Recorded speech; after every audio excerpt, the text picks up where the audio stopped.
America ಇವತ್ತು Iran ಮುಂದೆ ಹೊಸ ಕದನ ವಿರಾಮದ ಪ್ರಸ್ತಾವವನ್ನು ಇಟ್ಟಿದೆ. ಇದಕ್ಕೂ ಮೊದಲು ಕೇಂದ್ರ ರಕ್ಷಣಾ ಕಾರ್ಯದರ್ಶಿ ಹೆಕ್ಸೆತ್ ಮತ್ತು ಜನರಲ್ ಡಾನ್ ಕೇನ್ ಪತ್ರಿಕಾಗೋಷ್ಠಿ ನಡೆಸಿದರು.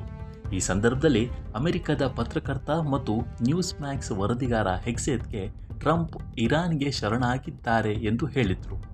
ಇದರ ನಡುವೆ ಟ್ರಂಪ್ 14 ಅಂಶಗಳ ಕದನ ವಿರಾಮದ ಪ್ರಸ್ತಾಪವನ್ನು ಇರಾನ್ ಮುಂದಿಟ್ಟಿದ್ದಾರೆ.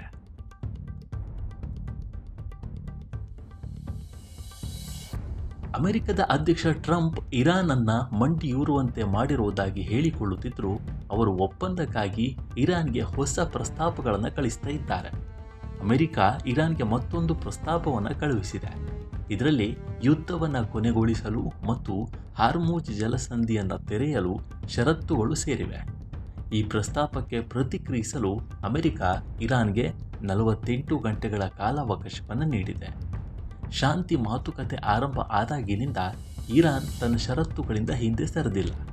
ಇರಾನ್ ಅಮೆರಿಕದ ಹಿಂದಿನ ಪ್ರಸ್ತಾಪಗಳನ್ನು ಸ್ವೀಕರಿಸಲು ನಿರಾಕರಿಸಿರುವುದರಿಂದ ಎಲ್ಲರ ಕಣ್ಣುಗಳು ಈಗ ಪ್ರಸ್ತಾವನೆಯ ಮೇಲಿದೆ.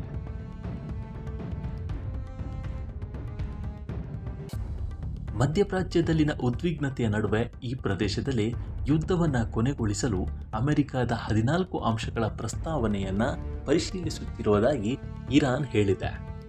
ಇರಾನ್ ನ್ಯಾಯಯುತವಾದ ಷರತ್ತುಗಳನ್ನು ಮಾತ್ರ ಸ್ವೀಕರಿಸಲಿದೆ ಅಂತ ಹೇಳಿದೆ. ಮುಂದಿನ 2 ದಿನಗಳಲ್ಲಿ ಇರಾನ್ ಕೂಡ ಈ ಕುರಿತು ಪ್ರತಿಕ್ರಿಯಿಸುತ್ತೆ ಅಂತ ಅಮೆರಿಕ ನಿರೀಕ್ಷಿಸ್ತಾ ಇದ್ದರೂ ಎರಡೂ ಕಡೆಯವರ ನಡುವೆ ಇನ್ನೂ ಅಂತಿಮ ಒಪ್ಪಂದಕ್ಕೆ ಬರಲಾಗಿಲ್ಲ.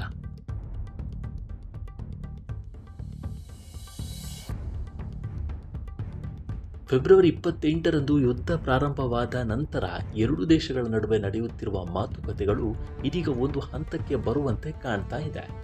ಇದರ ನಡುವೆ ಟೆಹರಾನ್ ಹಾರ್ಮುಜ್ ಜಲಸಂಧಿಯನ್ನು ತೆರೆಯದಿದ್ದರೆ ಹೆಚ್ಚಿನ ಬಾಂಬ್ ದಾಳಿ ನಡೆಸುವುದಾಗಿ ಅಮೆರಿಕ ಅಧ್ಯಕ್ಷ ಡೊನಾಲ್ಡ್ ಟ್ರಂಪ್ ಇವತ್ತು ಇರಾನ್ಗೆ ಬೆದರಿಕೆ ಹಾಕಿದ್ದಾರೆ.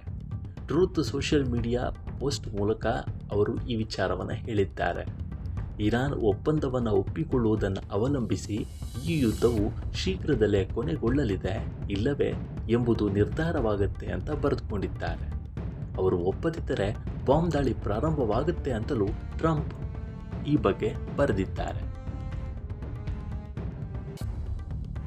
ಈ ಪ್ರಸ್ತಾವನೆ ಬಗ್ಗೆ ನಿಮ್ಮ ಅಭಿಪ್ರಾಯ ಏನು ಅನ್ನೋದನ್ನು ಕಾಮೆಂಟ್ ಮೂಲಕ ತಿಳಿಸಿ. ಮುಂದಿನ ವಿಡಿಯೋದಲ್ಲಿ ಸಿಗೋಣ.